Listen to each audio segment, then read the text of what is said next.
Olá, meus amigos, nossas saudações cordiais.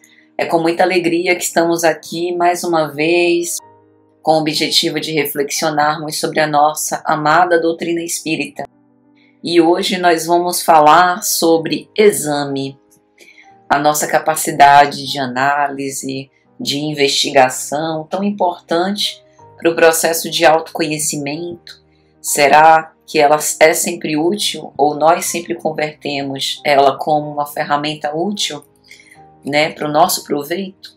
Então, para que a gente possa reflexionar um pouco sobre essa questão, a gente vai trazer a questão número 903 de O Livro dos Espíritos, no livro 3º, das Leis Morais, capítulo 12, Perfeição Moral.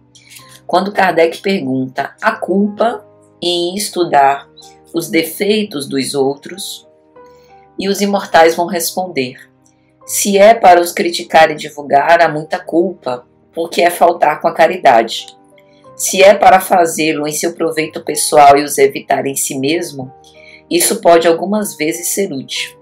Mas é preciso não esquecer que a indulgência pelos defeitos alheios é uma das virtudes contidas na caridade. Antes de fazer aos outros uma censura de suas imperfeições, vede se não se pode dizer a mesma coisa de vós. Esforçai-vos, portanto, em ter as qualidades opostas aos defeitos que criticais nos outros. Esse é o meio de vos tornardes superiores. E a resposta ainda continua mais um pouco, mas vamos nos deter até esse trecho com o objetivo da gente refletir sobre isso. Fazer, de fato, uma análise sincera. Quantas vezes nós olhamos para os defeitos dos outros e utilizamos isso como uma forma de investigação minuciosa de quem nós somos?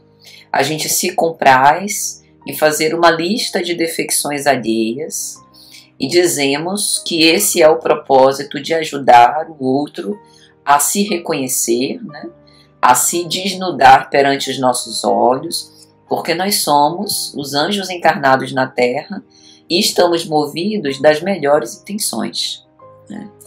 Mas do que adianta esse reconhecimento se nos faltar a caridade de, não obstante reconhecer essas faltas, reconhecer também os potenciais luminíferos que essa pessoa tem? Nós não podemos, como vai nos dizer a nossa querida benfeitora espiritual Joana de Ângeles, na obra Espírito e Vida, pela psicografia de Divaldo Franco, converter a nossa caridade mental em sombras densas.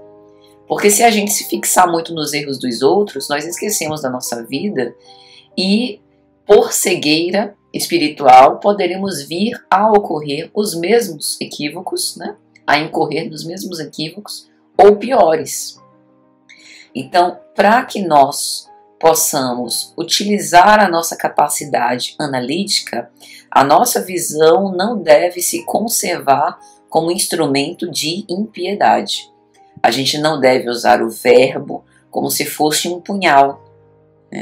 É importante a gente sempre exaltar a esperança, o otimismo, a alegria, levando mensagens de fé operante, mediante aquele que cai em trevas, acenar para um novo dia em que sempre vão reverdecer oportunidades e possibilidades de refazimento no bem.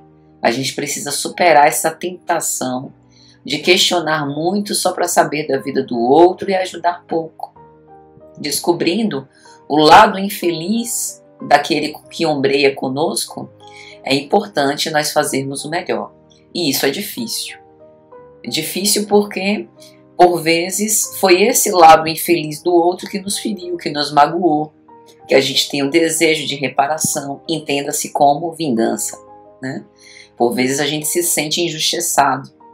Muitas vezes é por conta desse lado negativo do outro que a gente se sente na condição de, por achar que é melhorzinho do que o outro nesse aspecto, de dar a ele lições de moral. E aí a gente entona aquele ar professoral querendo fazer palestra de mais de 1 hora, submeter o outro, né, e dizer que se ele não ouvir é porque ele está obsidiado, né, para que ele se submeta ao nosso capricho da gente mostrar que é melhor.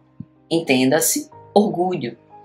Então, a mensagem do Cristo nos aponta para outra direção.